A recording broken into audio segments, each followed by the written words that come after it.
might just miss out. Right. Okay. This is where we take. I'm getting a feedback there. This is where we take. Am I muted?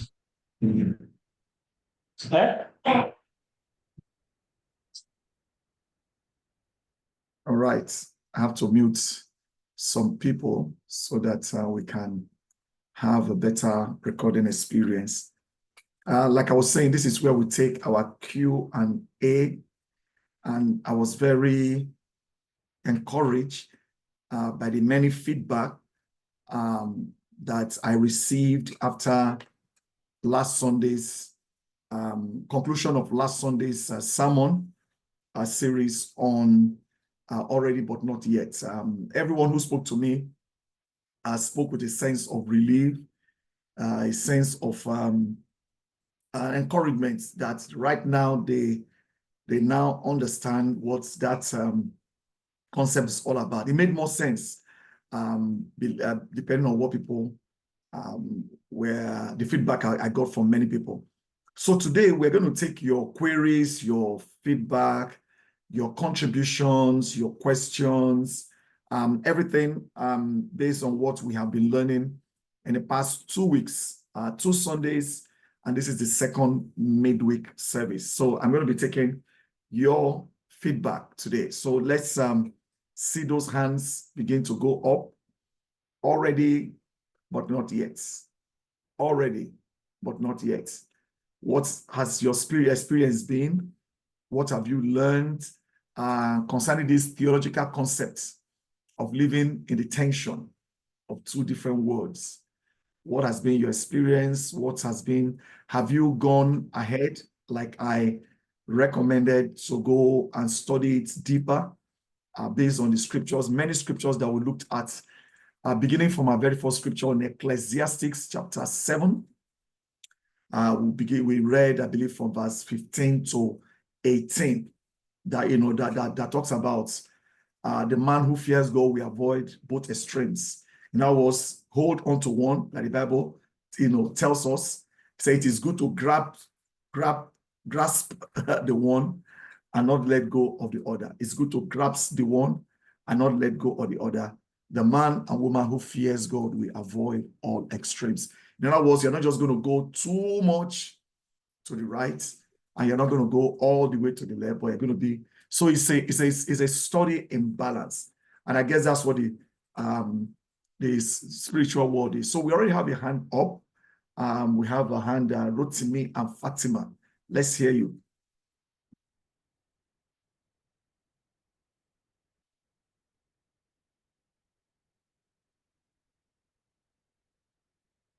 Are you finding hard to unmute? Okay, now I've unmuted. It was saying the host was not allowing participants to unmute, but it's fine now. All right, so good evening, everyone. I just wanted to find out, so one of the scriptures you read on Sunday was Colossians 3:1 to 5 or 6. The main passage that stood out to me was where was verse 5 that said, "Put to death, therefore, whatever belongs to your earthly nature." And then it also, but if you started from the beginning, and I guess this is what you were trying to say, you started from the beginning, you were saying, since then you've already been raised with Christ, set your hearts on things above. For you died and your life is now hidden with Christ in God. So why is he not asking them to put to death whatever belongs to earthly nature? How does this work when it comes to church discipline? Because in is it 1 Corinthians chapter 5, it also speaks to a brother who commits sexual immorality or is an idolater, and it says, even with that one, do not eat. So how does this come together, especially when it comes to church discipline? All right. Thank you so much for that question. By the way, Rotimi, thank you so much. if I understand your question clearly, you are asking how does the expectation we have to deal with the sinful nature, how it plays with church discipline. Is that what you're asking? Indeed. So how do we, yes, so how exactly, you just said it now, the expectation to deal with the sinful nature, yet understanding that as Christians, we still have to put them to death, but at the same time, we are still disciplining the sinful nature that the Bible or that God has given us, quote unquote, some latitude to put to death. Now that's very interesting. There is the word, I deliberately use that word, expectation. We do have an expectation, and we have the reality. Okay, the reality. The reality is that you have to fight through it, even though you have that expectation.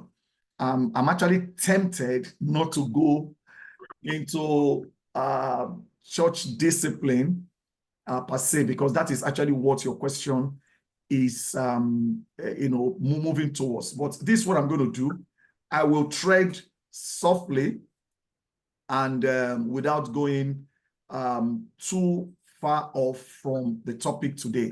Now, church discipline, for you to understand what church discipline is, you may have to ask yourself, what is discipline in the first place? The ability to understand definition, as some of you who know, by now I usually deal with clarification by definition. There is no way you can engage in a topic. Even when we're in secondary school, the first thing is for the teacher to define the first class in biology, biology, chemistry, definition, geography, So when you talk about discipline, somebody is unmuted, unless again you want to be heard, try to keep it muted. So the co-host and the host, they should please help us to play the role of usher in this meeting so that we can have hitch-free. Okay, so when you talk about the expectation, now God expects us to be holy. And I can share many, many scriptures with you, so be holy because I am holy. Without holiness, no man will see God. God said we have to be transformed, not be conformed. The Bible says we are the light of the world. We are the salt of the earth. We are living sacrifices. We are priests, So, and I think it's very good to actually have expectation. I want to think about a father that doesn't have expectation of his son. A father doesn't have expectation of his son. If our father does not have expectation of us, that means the father doesn't believe in us, in our capability.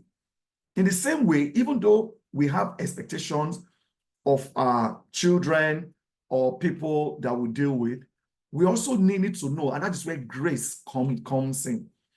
The way it plays is there is a kind of attitude that goes to God and say, God, I am trying my best. I'm doing my best. Please help me. I know I'm not able to by myself. I rely on you. I depend on you. Without you, I can't do anything. Even when you are doing well, or you think you are doing well. Remember again, the same Bible says that all our righteousness is like filthy rag. In other words, what can we really do? We sing that song, what shall I render? What can I give to God? Nothing. But it is a mark of our obedience because we love God. We obey God out of love, not out of legalism. Oh, God is going to kill me. God is going to have me. God is going to go do it. No, that is not why we obey God. We obey God because we love God. Now, why we are obeying God? Why we are obeying God? What if we fall? All right. Again. I keep getting Mr. Hopo. I'm going to call your name if your mic is unmuted. All right. Okay, so at the same time, what if you fall? Now, can you imagine if at every time we fall, God cuts us off, where we have to get baptized again? You know, I remember last week I was sharing with us the story that happened while, was it here? I'm not even sure. I preached so many sermons during the week. Okay, it was not here, probably at the MTA or School of Mission. So I was at DFO at Folagoro, you know, and I stepped out to come and pick. You know how you just, sometimes you don't know why you do what you do. It is after it has happened, you say, oh, maybe this is why God allows me to do this. So I stepped down in my mind, oh, while I'm, waiting for the nurses, I like to walk wherever I am. So let me go down and pick up my laptop and just continue the class I was, preparing. And lo and behold, I was there, and there was this local government official that was dragging a bike, a delivery bike, with a biker from OPE or one of these, the delivery. And I looked at it. Of course, I know what happens. I know they're very notorious. So as I always do, normally, I walk towards that place and I asked what was going on. The local government guy claimed that he took one way. And the guy said, no, he didn't take one way, that he actually dragged him all the way to this place. He was trying to whatever. And I said, okay, what did he do? And he explained, that he actually made a turn somewhere and whatever. I said, well, you know what? I know this neighborhood. If you made a turn there, you can go all the way if you are going to that estate by FCT. But if you are not, you are coming here, that will be an infraction. And you know how we do in Nigeria, even when we are wrong, we try to argue. I said, that is actually what the law says, okay? But you see, this gentleman here, the law enforcement person, he's a good guy. I began to put words in his mind. I began to apply to his emotion. He's a responsible man, and I told him, I say, the law is for two things. The law is, first of all, for correction. Then, if correction fail, then it will not be for prosecution. So, hey, this man here is trying to look for what he's going to eat, and he left home looking for what he's going to eat. So, you know what I'll tell you to do? I told him, I said, just apologize to him. And he's a responsible man. He will allow you go. So, local government guy say, hey, that's what I'm supposed to say, whatever. So, bottom line, I got the guy to make an apology, and I told him, please don't do that again. And he allowed him go. So that is called grace. Okay, Yoruba will say, it is grace. It's that grace to allow him go. Now, he can actually hold him.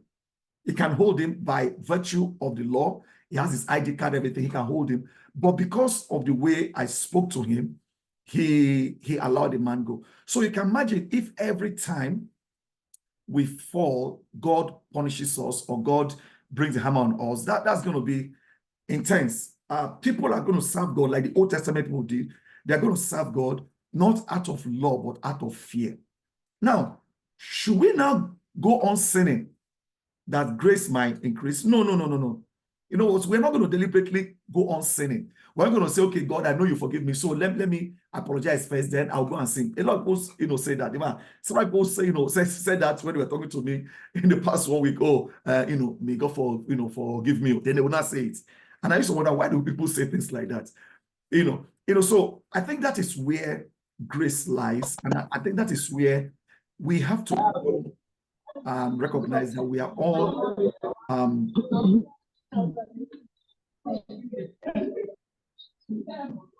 can you please help me mute somebody? Okay, thank you.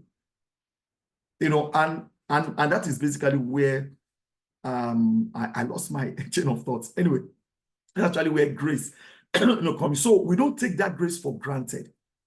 We don't say, oh, I don't care. God's going to forgive me anyway. No, we don't do that. But in every way, even when we think or when we know that we are strong and we are doing what is right, we are still humble before God. I think that is that's actually the trick there. And it's that balance. So we now brought two sides to it. So even when we deploy, that's a good word, when we deploy church discipline, it also has to be by grace. It has to be by grace. And and I know for many of us, especially the old timers,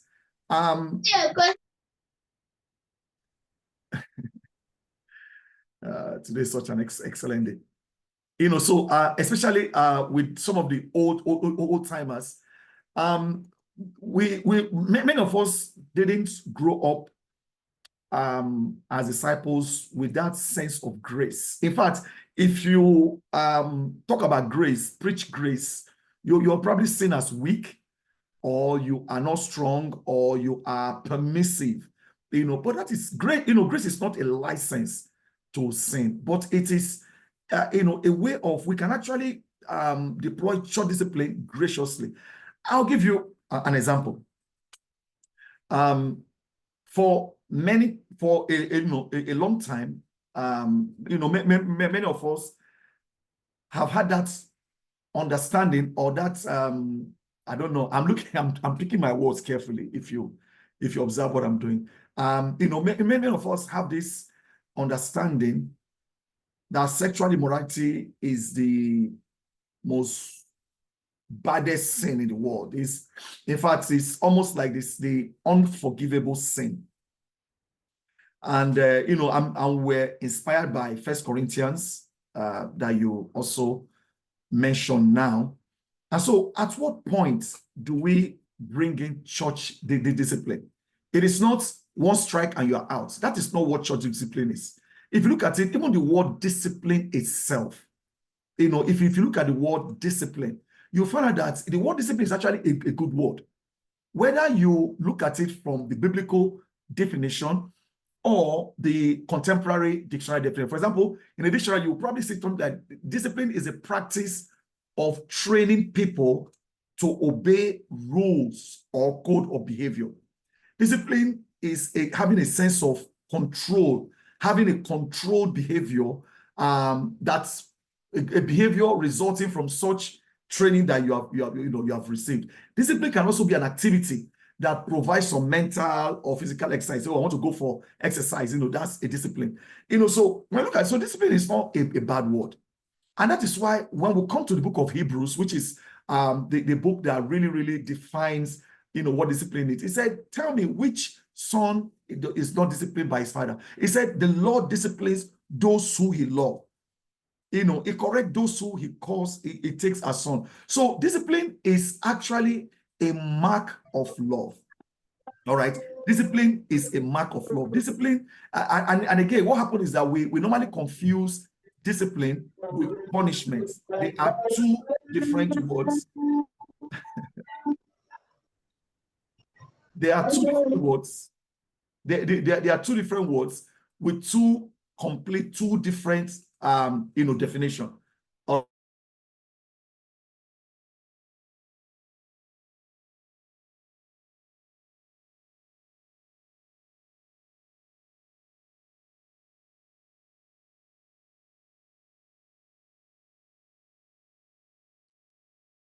I think somebody accidentally muted me and not the culprits. Now, if someone, they always say that if anyone is found in sin, the Bible also have a consideration that people will fall. You know, it's like Samuel, when Samuel, the prophets in the book of 1 Samuel, and you know, he came and was crying out to God that the Israelites wanted a king. And in Samuel's old thinking, Israel has rejected God. And he cried all night. And God said, listen, it's not you that they rejected, it's me. However, go and appoint a king for them. I mean, how did that happen? If you go back in the book of Deuteronomy or whatever, God already made provision for appointment of a king even before Israel had an inclination they want king. They said they want a ruler, they want a leader. After Moses had died, Joshua had died, they just wanted someone to lead them. They said, we don't want to be like other nations around us to have a leader, even though God was their king. So even at that time, even before that time, God has made a provision for them, when the time comes for them to have a king. And God, place some rules of engagement for the king. The king must not take you back to Egypt. The king must not acquire too many wealth. The king must not go and marry too many wives. The king, in fact, the first law the king must obey is to write with his own hand, to copy the book of the law for himself, so that he will do well to pay attention to it. So So that is what discipline is. And I think unless we understand the true concepts of discipline, we are always going to think discipline is bad. The Bible said a father, as a father disciplines the son he loves, so God also disciplines those he loves. So when we discipline people, it should be out of love, not punishment. They are two different words.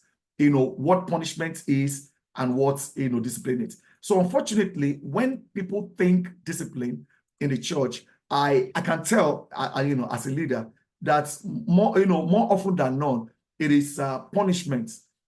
So what is punishment? Punishment is to inflict a penalty on someone as a form of retribution for an offense. That's what punishment is. Punishment is to inflict a penalty on a person as a form of retribution for an offense. It's to inflict that penalty, for an offense. You make an offense, this is the penalty for the offense. And punishment is to treat somebody harshly or severely for what they have done. Now, there's only one person that can punish someone, that is God. Punishment belongs to God. However, discipline belongs to us. So I'm going to take the liberty of this question that you have asked right now. Let us go to the book of Hebrews and really read it. When we read it, maybe we'll be able to find out the heart of God. Is it saying that we should continue sinning, or is it saying that we should be afraid of God? When you see the word, the way the Bible explains it, maybe it will really encourage you. So let's go to the book of Hebrews, Hebrew, okay, chapter 12. When people suffer and when they are going through discipline from God, this is how they should think, and this is how they should not think. All right. So in Hebrews chapter 12, in verse 1, after God has given us all this assurance, say, therefore, since we are surrounded by such a great cloud of witnesses, let us throw off everything that hinders and the sin that so easily entangles, and let us run with perseverance the race marked out for us. After you've seen the Hall of Fame, of course, if you know Hebrews 11, which we took time out to study over the course of January and early February in our power series.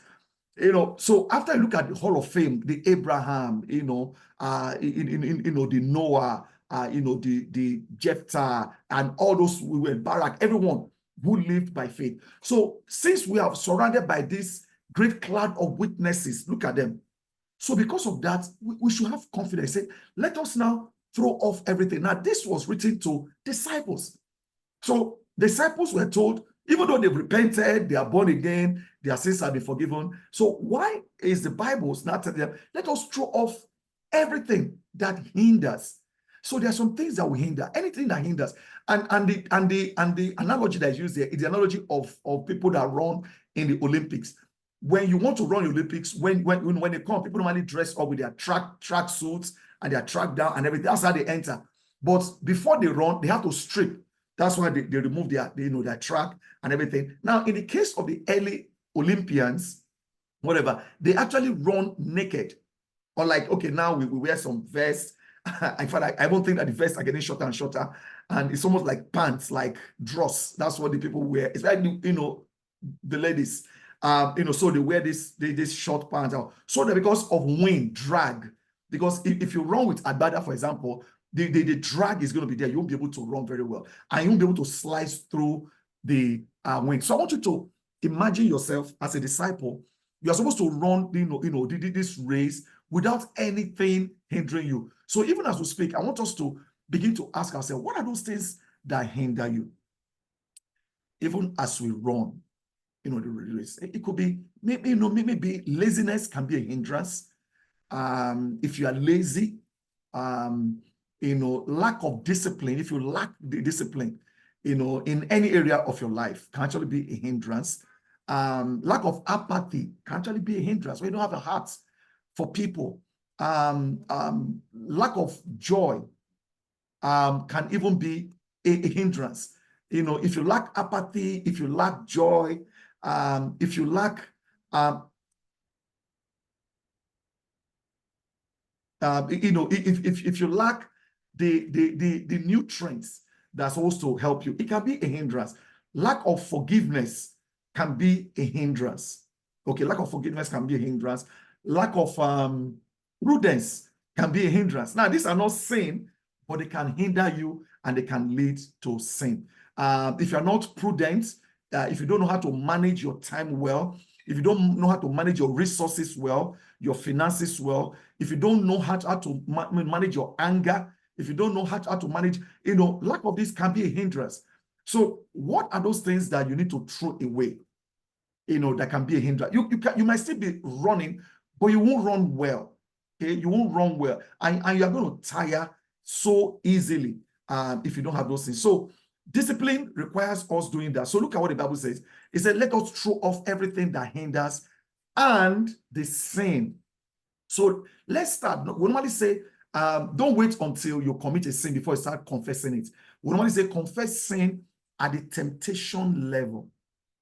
Greed can be a hindrance. Lack of contentment can be a hindrance. If you don't deal with it, if you don't throw it off, it cannot lead to sin. So the Bible said that anything that hinders, in that verse 1, and sin that's so easily entangled.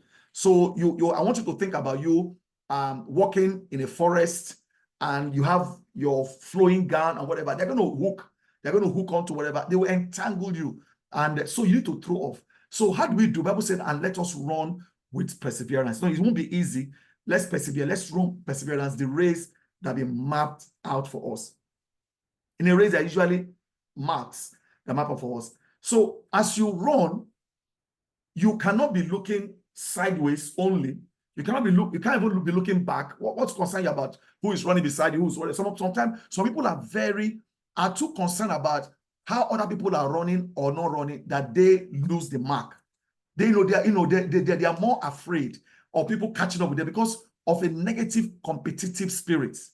Oh, they want to outdo. No, it's not about outdo. Just run your own race. So how do you do that? The answer is in verse 2. That was fix your eyes. Let us fix our eyes on Jesus, not on things. Circumstances can make you. When we preach sermons like this, we normally we want to bring in Peter, the sinking story of Peter, how Peter stepped out on the boat and began to walk. But when he now began to consider the waves and the storm, obviously that's natural. He became afraid. And when he became afraid, he now began to sink. And for some of you who are cartoon and enthusiasts, you will know that in DC comic, arguably, probably the smartest of the Justice League is probably Batman. Batman is probably the smartest in the Justice League, and is the only one without any supernatural power. He's the only one. He has no. I remember in one of the Batman movie, I think it was a Flash or whatever, and the first time that Batman and Flash met, and Flash asked him, "So what's your superpower?" He said, "I'm rich." He's a billionaire. He said, "I'm rich." So he has no superpower. He has no whatever, but he's very, very smart. They called him the world's greatest detective. In one of the series, some of you might not enjoy DC comic or anything, but for the younger ones there, you'll probably find what I'm saying interesting. In the first encounter of Batman with the Green Lantern, that guy that has the Lantern Corps, he was able to figure out. He removed his ring. He removed the ring, and of course, when he removed the ring, he changes back to who he was. And so Batman told him that, I figured out it has to do with concentration. So as long as he concentrates, the ring will work. But when he loses concentration, it will not work. So Batman figured out that is concentration. So also, when you look at the Bible, say, fix your eyes on Jesus, the author and perfecter of our faith. Is the one that is the started it, is one who initiated it, is one who can take you to, can perfect it. Who for the joy set before him endured the cross, scorning his shame, one, and sat down at the right hand of the throne of God. Consider him who endured such opposition from sinful man, so that you will not grow weary and lose heart. So without you even thinking far, you will know that the Bible is trying to tell us about Jesus' discipline. Say, consider, don't think about him. He endured. that discipline. And that is why the more you consider, the more you say that, wow, if he can do it, I can also. So that's why in verse 4, it says, in your struggle. See, the Bible acknowledges that we struggle.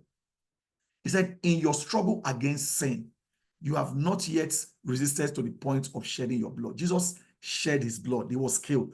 But I mean, none of us here have gone to the point where they have to kill us. You've not resisted to the point of shedding your blood. And you have forgotten the word of encouragement that addresses you as son. In other words, he said, my son, do not make light the Lord's discipline. And so that's where that word discipline now raises his head. Do not make light the Lord's discipline. So why shouldn't I do that? He said, and do not lose heart when he rebukes you. Why? The question you ask. So don't make light his discipline, and do not lose heart when he rebukes you. And I think that is how we want people to do. I mean, when we rebuke our children, we don't want them to just cry, and just say, I will die. No, that's not the point. The point is not for you to kill yourself. When you are rebuked for something you've not done. There are some of us, we don't take rebuke very well, really. Even in church, there are people that they don't take rebuke very, very well. They don't take, maybe it's a character thing, maybe whatever. But you snap when you're rebuked. Now, nobody will rebuke you if you are doing what is right. Really.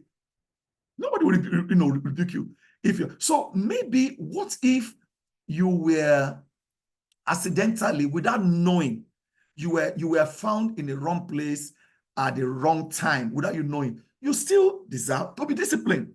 But so when somebody corrects you, when you are found, wanting, so what a disciple should do, well, oh, I'm sorry. Then you might explain why. Oh, I didn't mean to, whatever. But you acknowledge that the person, bringing that thing up is because of the wrong side that you are.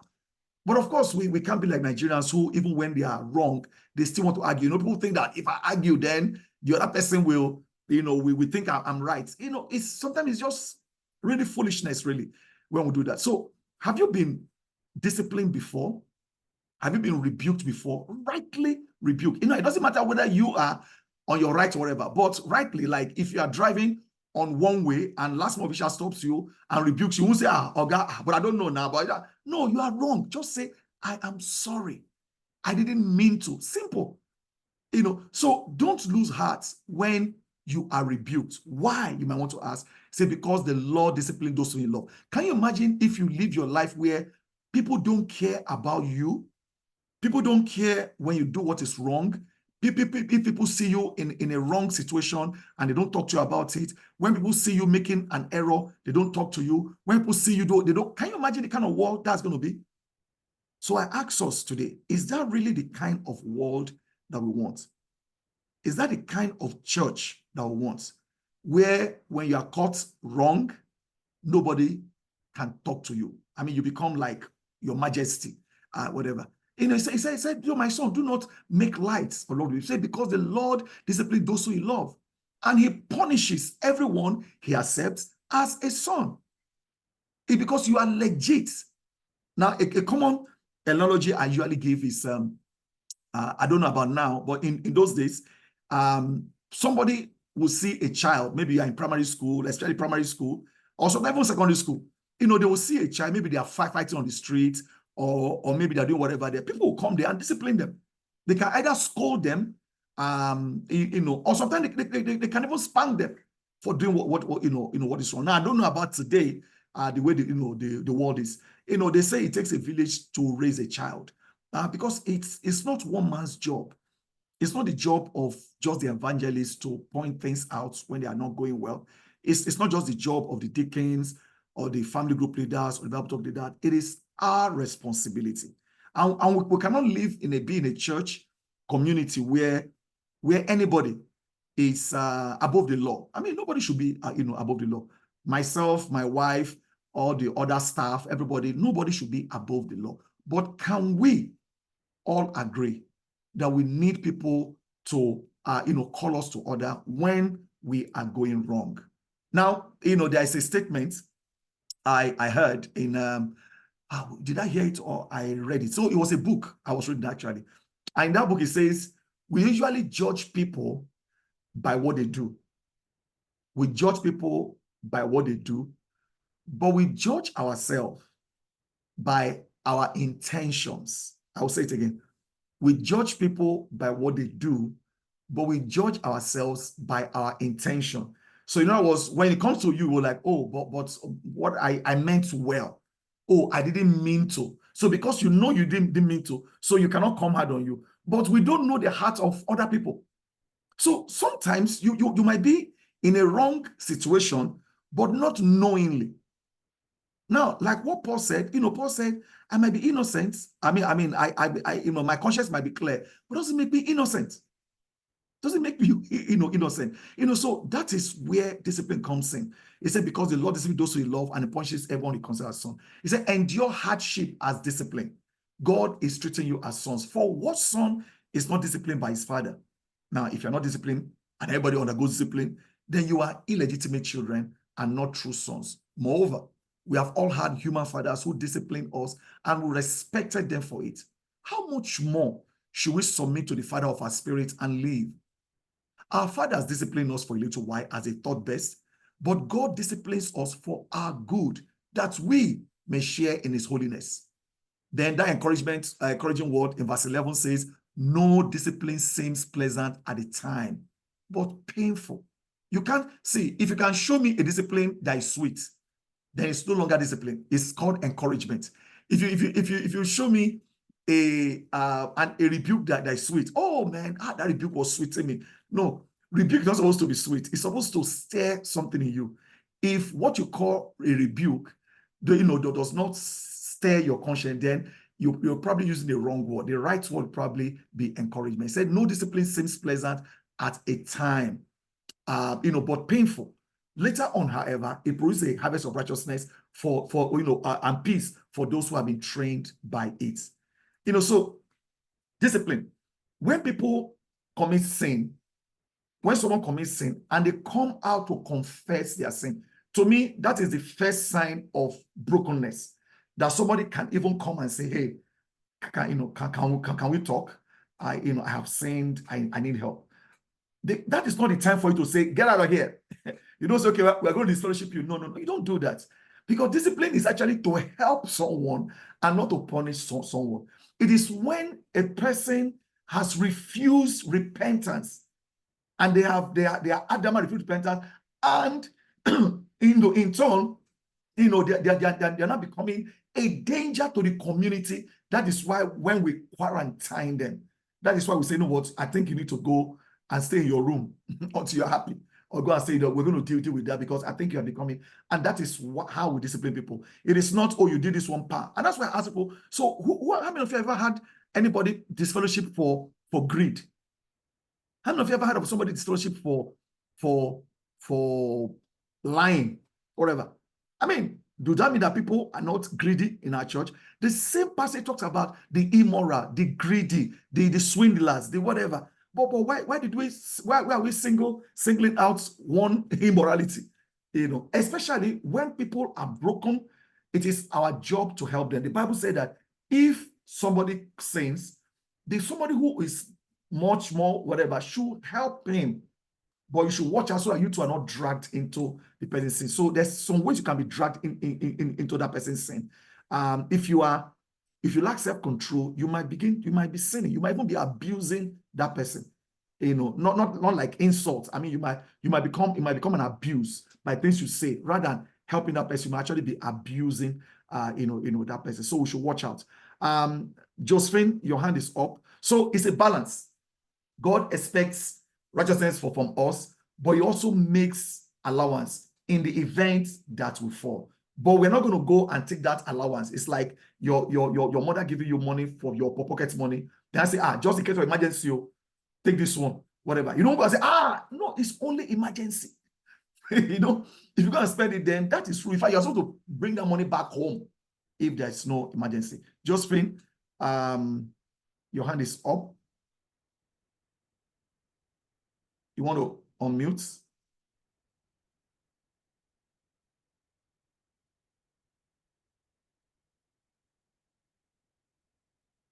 Please unmute. You can actually unmute now. Okay, now I think I can unmute. It's actually me, Uncle. It's not Josephine. Okay. This is a very personally, thought-provoking class for me. I have had experiences in the past where, yes, I deserve to be disciplined by the church, and appreciate the discipline I got, even though at some point I rejected those discipline. But I understand when it's church discipline.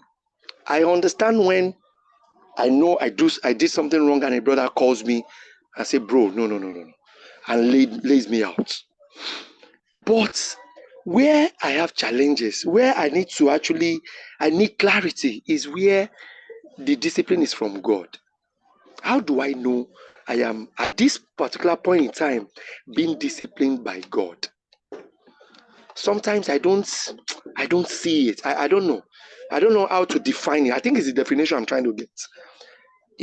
A practical example. If you can help me with that, please. Thank you, sir.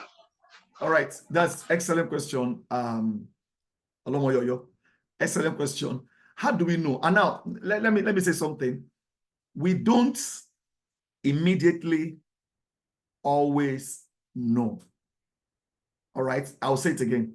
Or should I say, you don't always immediately know, or you don't immediately always know. And I know sometimes we live in a world of cause and effects. So something happened to someone, just like in the book of Job, we want to tie it to, oh, maybe this, maybe that.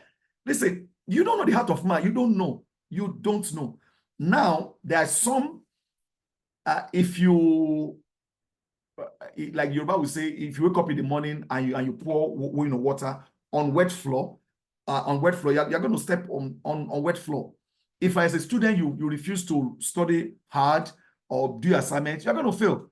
So is that discipline from God? That's just a consequence of your lack of discipline.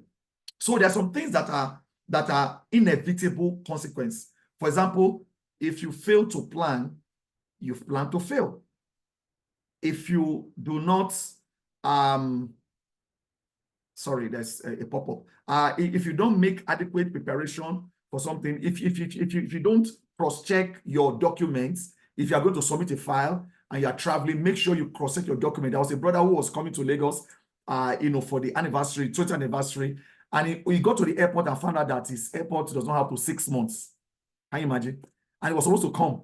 And I know one got to the airport and he found out that he forgot his passport at home. And so those are consequences of that. Now, what about God? When does God come in? Now, let's be mindful of trying to attribute people's misfortune to God punishing them, because you don't just know. Now, you might guess, and your guess might even be right, but you do not know. However, we have some immediate punishment that comes, or discipline, or consequences that comes to us when we do something. If you go and use your money to go and play Kalo, or to go and play Baba Jebu, your salary, and use everything, you already have your punishment. You're going to go home broke, so that one is already there. If you play with fire, you're going to get burnt. If you go and toy with immorality to see how far you can go, and you now fall, it is your fault. It is not God that is punishing you. However, in the Bible, and these things were written down way after it has happened. Now, you yourself can say, based on what happened to me, I think it's God was trying to catch my attention. Or better still, you can put it this way, you say, it looks like it is God that is slowing me down. Or it is God that whatever, But how can you say for sure? You can't. Now, some situation might be a bit obvious than other were like, oh man, this is the hand of God. I can't. But it can only happen after, you can only realize it's after the event. When it's still happening, most time you will not know. You think, okay, I didn't try hard enough. The Israelites, they'll go again, they'll go and fight, they'll defeat them, they go and fight, they defeat them. Well, they don't have to not calm down. It is after you not calm down, you begin to look at the trajectory of how you have traveled. You're able to say, maybe God is the one that's trying to get my attention. And many times God actually does that. But the only thing I'm saying that as an individual, you cannot tell, especially for somebody else, that it is God that is punishing you. You cannot tell. And we should hold back from making such assumptions that, oh, maybe God is one punishing you. I don't know. I'll be careful to say, things like that. I can suggest it if it's very obvious, but I cannot say it emphatically. nobody can say. You can say it for yourself, oh, but make sure you don't do that for somebody else. So I'm sure it's God. So how do you know it's God punishing you? You don't know. What if what you think is a punishment is actually God saving his life?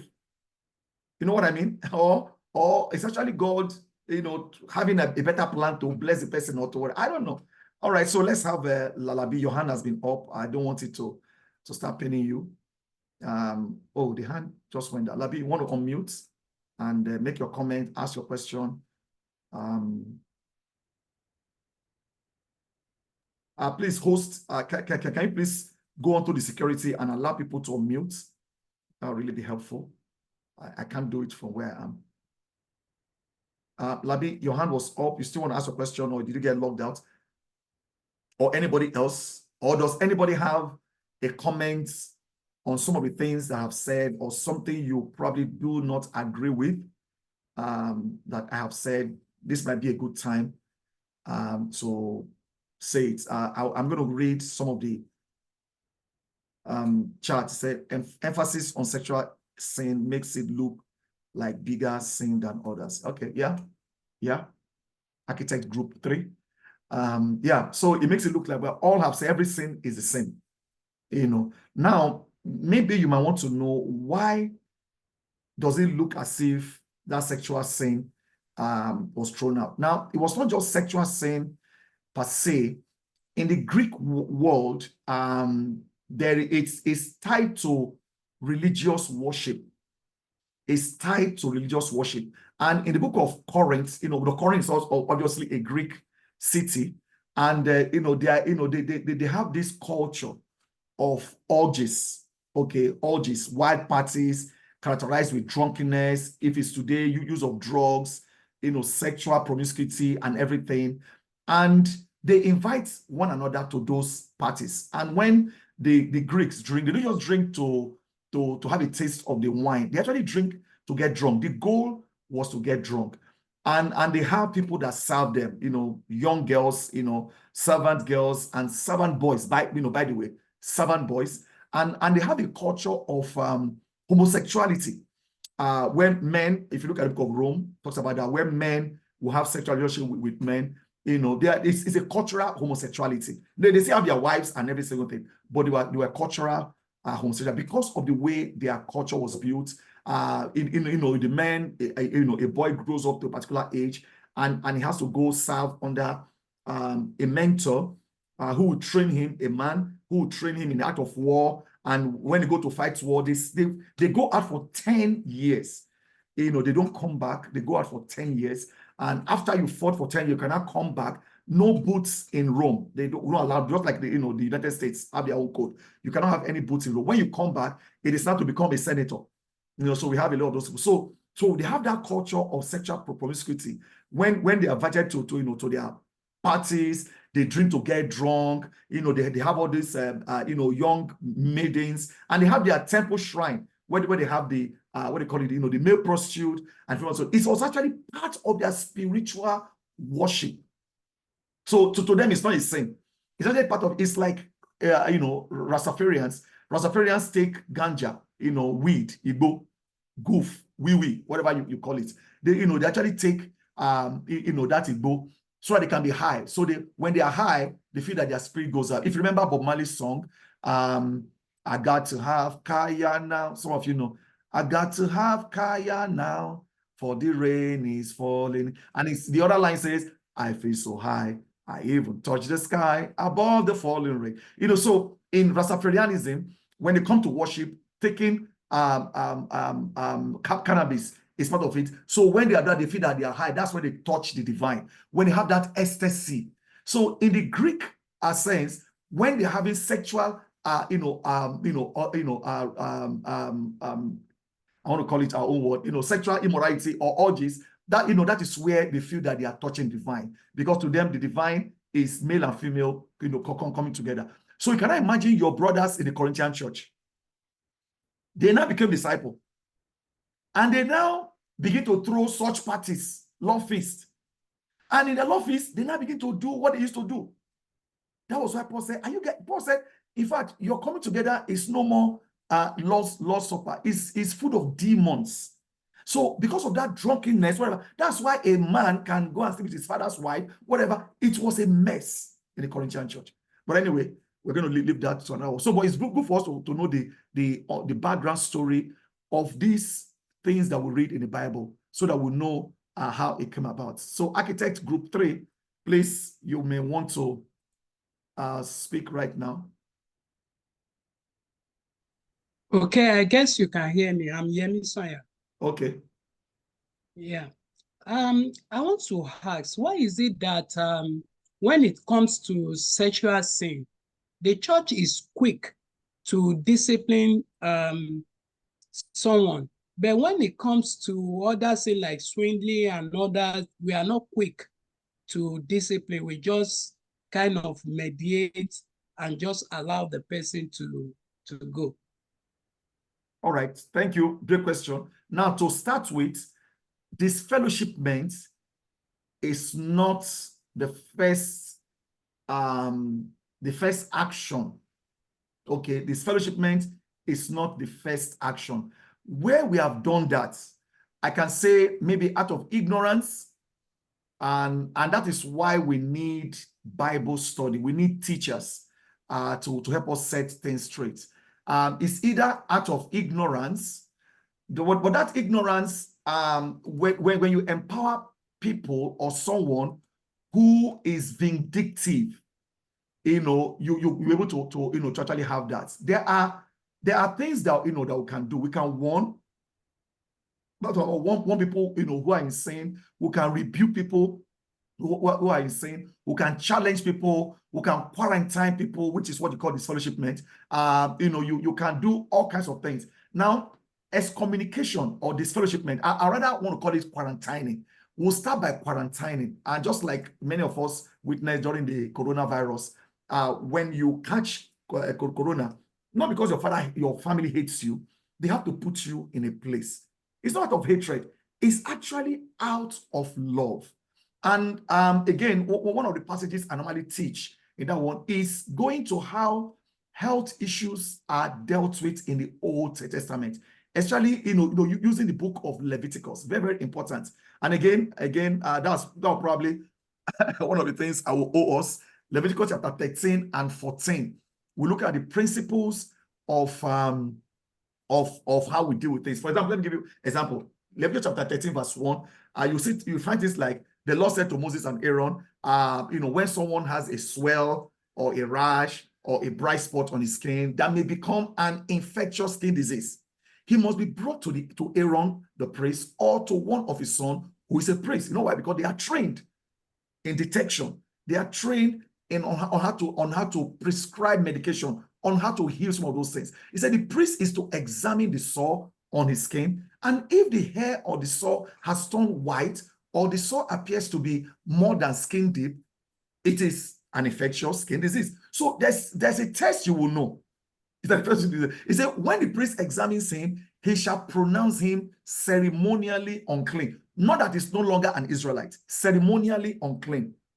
If the spot on his skin is white, but does not appear to be more than skin deep, and the hair on it has not turned white, the priest is to put the infected person, listen carefully, the priest is to put the infected person in isolation for 7 days. So that it's called ICU, intensive care. On the 7th day, the priest is to examine him, and if he sees that the sore is unchanged and it has not spread in the skin, then is to keep him in isolation another 7 days. Let's just be sure. On the 7th day, the priest is to examine him again, and if the sore has faded and has not spread in the skin, the priest shall pronounce him clean. It is only a rash. It is only a rash. The man must wash his clothes, and he will be clean. So you can see, if sin is like disease, that's how I normally teach that class. If sin is like disease, so what should be the prescription? And for us to understand that, we're better. I normally use common ailments that you and I, might know. I normally do a chart of common ailments. And I normally ask the class, so what will you prescribe, from your own layman? If somebody has this, what is your prescription? If somebody has that, what's your prescription? For example, if somebody has headache, just common headache, what do? Paracetamol, aspirin, Panadol, any brand of paracetamol. If somebody has a cut, not too deep, or a rash, okay, you clean it up, you put iodine or this purple thing. And if somebody has a deeper one, then it has to be stitched. If somebody has a broken bone, just put a flint on it, bone will heal within 6 weeks, the bone will heal. Now, if somebody had a 3rd-degree burn or 2nd-degree burn, that one might have to do skin grafting. If somebody has malaria, there are medicines for malaria. If it's typhoid, you don't use malaria medicine to cure typhoid. Now, if somebody has a major organ, whatever, or internal, you have to operate. So it's not every sickness that you use the same method. But unfortunately, where we now prescribe the same method for every sickness, that might not be very, very good. Okay, that might not be very good. And that's where I would like to say, when I was a child, I talked like a child, thought like a child, reasoned like a child. When I became a man, I put childish way. That's why we need to go on to maturity. It's very, very important. That will teach things in our church, that will strengthen the church in everything. Or else we're going to be very reactive, because it's based on your value system. Oh, I don't like this, so because of that, go. Oh, this guy, because I don't like him, so you now go. It's opportunity to now insult him, you whatever. No, but if you if you base your decision on not values but on principles in the Bible. Principle, value is, oh, this fellowship here, mutual with this fellowship, but you don't know the principle they followed. But if you base on principle, you'll be more proactive. Okay, you'll be able to respond well. It's called being responsible. You'll be responsible, as a person. So yes, maybe in the past, there'll be a lot of hammer that have been placed on what they call it, sexual sin. But I think the first thing we need to do is to find out what happened. Especially if the person comes to confess, the person needs help. So why is the first thing? Remember, when the priest excommunicates, so that it can be helping him, not I take you away. So no, you should think, so who is helping the person you've taken away? So I think we need to I want to say change. We need to realign our theology. We need to realign our theology. But however, if somebody is recalcitrant, if somebody is just whatever, they might say, hey, I don't think this church is for all of us. Okay, we are sinners here who are trying to just obey God. But if you're going to continue whatever, maybe you need to go until you are ready to be a disciple. And I've done that with someone before. I say, maybe, hey, maybe you need to, when you're ready to be a disciple, you're not responding to help. You don't want to get help, but just want to be showing up in fellowship. And when you show up, you're not even humble. So we might. Now, nobody should disfellowship anybody in isolation. There are, let me see. There are maybe 4 words I would like to talk about here. And those words are quarantine, is temporarily, it's a medical word. In fact, in French word, it's qua, like on, do, tra, pa, for. On, do, tra, ca, sent, for. So quarantine is to put somebody for 40 days. That's a medical distinct, because that's usually the time for gestation of any disease. That's why they say those days, oh, if you have a COVID, put it for between 2 to 6 weeks or thereabouts. That's where by that time you will know, you'll be full blown, or it will go by itself. So we put somebody away so we can help them. Now, the second one is when you excommunicate. When you excommunicate someone, you cut that person off fellowship, say, no, we don't want to see you. We don't want to see you. You are a danger to us. The third one is when you mark a person. When you excommunicate and now mark a person, that's when you say, okay, well, nobody has anything to do with this person anymore. Stay away from this person. Since like even divisiveness, somebody preaching false doctrine, and the Bible says, warn the person, warn him again. If not, take me away. They will say, don't welcome that kind of person. Because of other people's faith, you mark that person. And it is not something we do every time. It is rarely done. In our church, I've witnessed it just a very few times in over 30 years I've been a disciple, where we come at you and say, well, be wary of that, of that individual. Please do not have relationship with that individual. And that was when Nicho Guaya, was here. But but before then, we have carelessly done that to a lot of people. We've carelessly, but that is not what it is. Let's be a church that heals, that helps people to heal, and and not a church that is like you put a knife and you can't wait for someone to just sleep and boom, you're not caught. Because what's going to happen that one day it might be you also. We're going to do the same thing to you, and you're going to see how it feels, especially if you really want help. So marking, excommunicating, quarantining, then membership withdrawal. You can quarantine someone and that person still be in your membership. It's not dead. That person it's not dead. If that person is not dead, you only put him. I mean, if somebody is in ICU, they are still human. You don't bury them. But they get to a point where people already say, you know what, I don't want to be part of your church anymore. I don't care anymore. Please, I don't want whatever. And we try to help that person to dissuade. When they insist, we simply obey their wishes. I mean, in the past 1 or 2 years, we've had a situation where a sister, I've told her that she doesn't want to be, she became a disciple during the COVID-19. And she just said, just want to be a member anymore. He wants to go back to her church. Why? He said, nothing, just want to go back. Do you do anything wrong? No, whatever. So we obeyed, we respected her wish, and we took her membership off our membership. Our membership is not the Lamb's Book of Life. Okay, if it is, a lot of us will be in trouble because sometimes membership self, the day correct when we're counting it. It's not the Lamb's Book of Life. It is only for accountability. And it's always good for us to know our sheep, know your number of people you have. So it's just a database.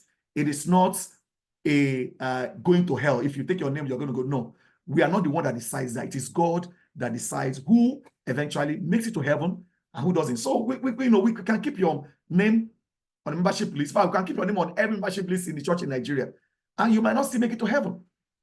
And we can actually decide to delete your name, or maybe we have a computer virus that attacks the membership data, and we lose somebody's name. It doesn't mean that you're not going to go to heaven.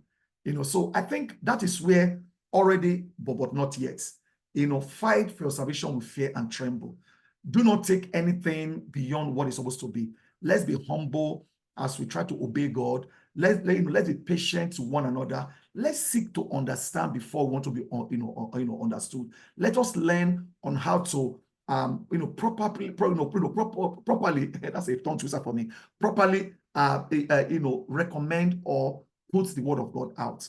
And if we do this, we are going to have a more healthier church. It doesn't mean that we won't sin against one another. Maybe some of you are already doing that. It doesn't mean we will sin against one another. But we know for sure that we can help one another.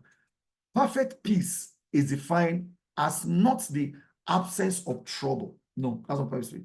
But the assurance that when trouble comes, we'll have the capacity to deal with it.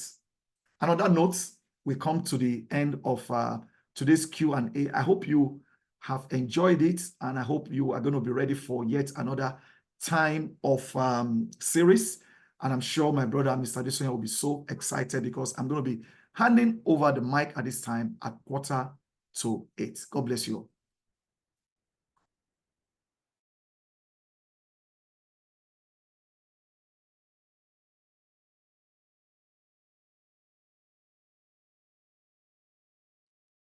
Mr. Adesoya, I hope you are there. Mike Odiaka, I hope you are there. I am done.